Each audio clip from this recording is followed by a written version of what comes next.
دنیا میں جتنے بھی لوگ تھوڑی سی شعور کی آنکھ کھولتے ہیں نا، وہ کسی مذہب کو ماننے والے نہ ہوں یا ماننے والے ہوں، جب شعور بیدار ہوتا ہے نا تو دو چار سوالوں کے جواب وہ تلاش کرنے شروع کر دیتے ہیں۔ ایک تو سوال ان کے ذہن میں یہ اٹھتا ہے کہ انسان کیوں پیدا ہوا ہے، کہاں سے آیا ہے، اگر آیا ہے تو پھر آیا کہاں سے ہے اور کیوں آیا ہے۔ اور پھر یہ بھی سوال پیدا ہوتا ہے کہ سب انسان ایک جیسے سٹیٹس کے کیوں نہیں، کوئی امیر ہے، کوئی غریب ہے، کوئی پڑھا لکھا ہے، کوئی ان پڑھ ہے، کوئی خوبصورت ہے، کوئی ظاہری طور پر لوگوں کی نظر میں بدصورت ہے، کوئی آقا ہے، کوئی غلام ہے۔ ان سوالوں کے لوگ جواب چاہتے ہیں، مقصد حیات کیا ہے، اور انسان کو کس نے بھیجا ہے، کس مقصد کے لیے بھیجا ہے، ہم کیوں آئے ہیں، اس کا نا جواب چاہیے حضرت انسان کو۔ پھر وہ یہ سوال مختلف لوگوں کے ذہنوں میں گھومتے گھومتے کوئی کسی طرف نکل گیا، کوئی کسی طرف نکل گیا۔ ایک بڑا ادیب آدمی تھا، بڑا بہترین شاعر تھا، وہ کہنے لگا اصل میں نا انسان ایک پھول ہے، تو بہار کا موسم آتا ہے تو کھل جاتا ہے، جوانی ہے، صحت ہے، تندرستی ہے، پھر خزاں آتی ہے تو آہستہ آہستہ اس کے پتے مرجھا جاتے ہیں، پھر زیادہ ہی پت جھڑ آتا ہے تو ٹوٹ جاتا ہے، یعنی انتقال کر جاتا ہے، لہذا ایک خوشبو ہے، ایک پھول ہے۔ اس نے بھی بات کی، چلو ٹھیک کی ہوگی۔ پھر ایک اور شخص بولا، اس نے کہا نہیں نہیں، بنیادی طور پر نا پوری دنیا کے اندر مختلف کردار اللہ نے بنائے ہیں، کوئی باپ ہے، کوئی دادا ہے، کوئی بیٹا ہے، کوئی پوتا ہے، کوئی بھائی ہے،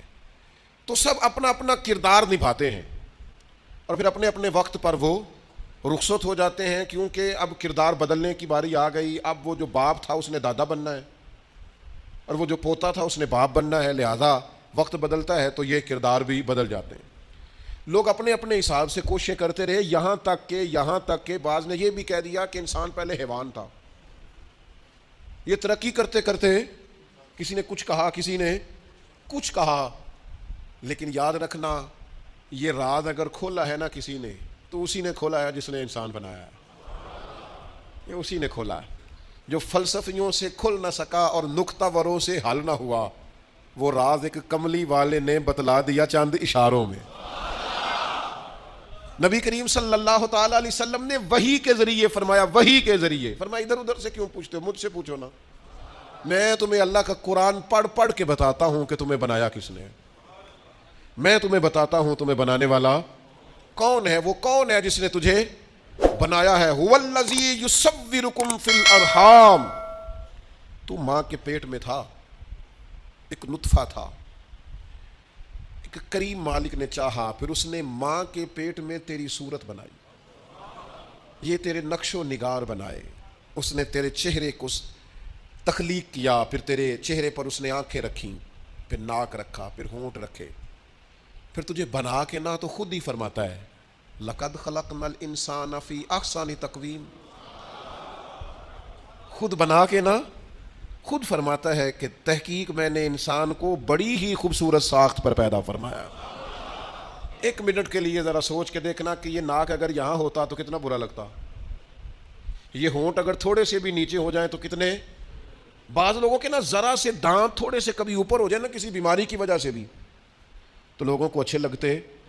اللہ نے جو چیز بنائی ہے اسے بار بار توڑ کے سجا کے نئے سرے سے کر کے دیکھ لو، سونی اسی طرح ہی لگتی ہے جس طرح میرے رب نے بنا دی ہے، اسی طرح ہی خوبصورت لگتی ہے۔ اور وہ کہتا ہے یہ جو تیرا چہرہ ہے نا، فی ای صورت ما شاء رکبک، جو تیرا چہرہ ہے نا، کسی کا گورا ہے تو کسی کا زیادہ گورا ہے،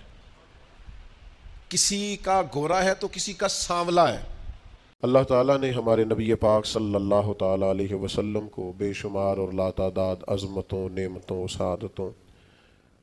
اور بلندیوں سے سرفراز فرمایا ہے۔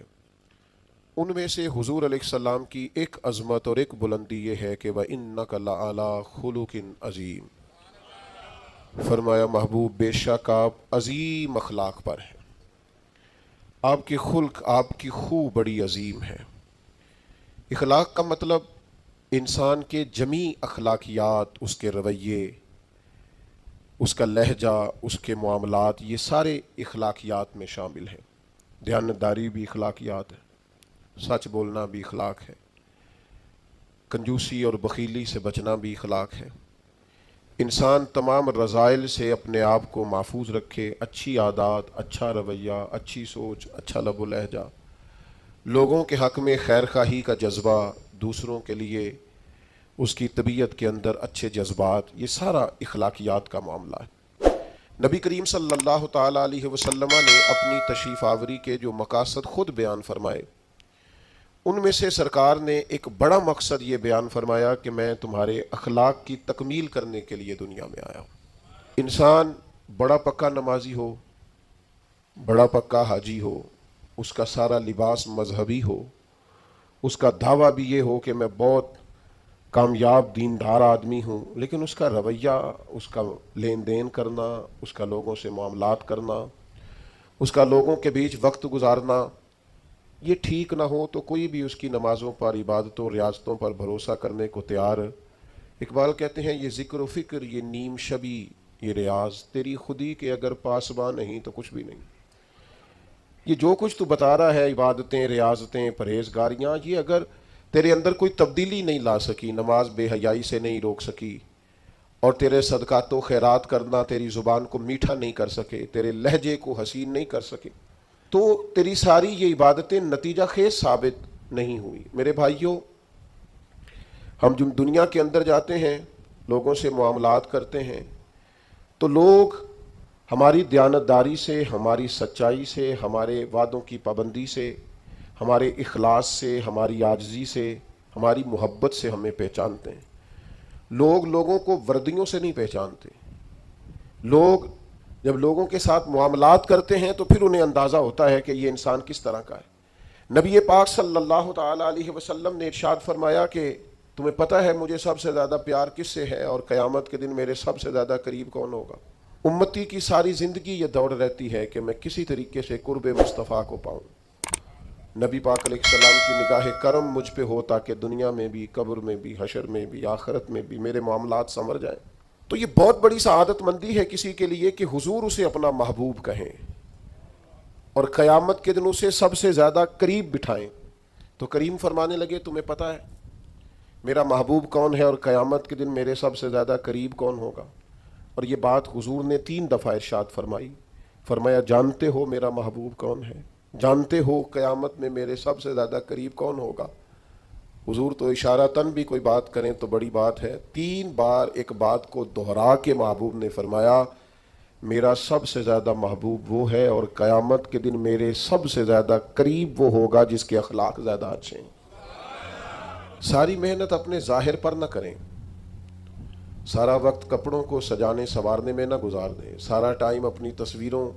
کو درست کرنے میں ضائع نہ کر دیں۔